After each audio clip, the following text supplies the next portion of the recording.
সড়কমন্ত্রী মাননীয় সড়কমন্ত্রী বললেন যে স্বস্তি যাত্রা ছিল। তখন আমার প্রশ্ন হলো যে আর কত লোক মারা গেলে তিনি অস্বস্তি বোধ করবেন?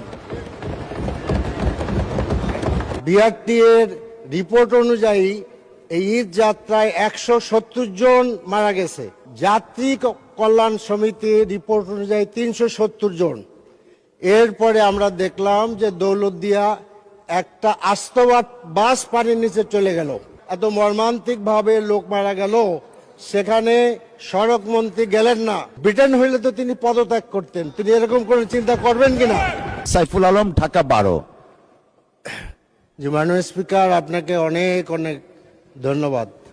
একই সাথে আমার ঢাকা 12 আসনের সমস্ত ভাই বোন এবং ছোট ছোট বাচ্চারা যারা সবসময় আমাকে ঘিরে থাকতো ইলেকশনের সময়, তাদেরকে ধন্যবাদ জানাচ্ছি। তো আমি যে বিষয়টা বলতে চাচ্ছিলাম, যেটা অতি গুরুত্বপূর্ণ, সেটা হলো যে গতকালকে আমাদের মাননীয় সড়ক মন্ত্রী ঈদ যাত্রা সম্পর্কে একটা বিবৃতি দিয়েছেন। সেখানে তিনি বলেছেন যে ঈদ যাত্রার স্বস্তি ছিল। তো ঈদ যাত্রার স্বস্তিটা একটু আমি আপনাদের সামনে বলতে চাই আপনাদের মাধ্যমে। আমাদের আর বিআরটি এর রিপোর্ট অনুযায়ী এই ঈদ যাত্রায় 170 জন মারা গেছে। আর হলো যাত্রী কল্যাণ সমিতির রিপোর্ট অনুযায়ী 370 জন।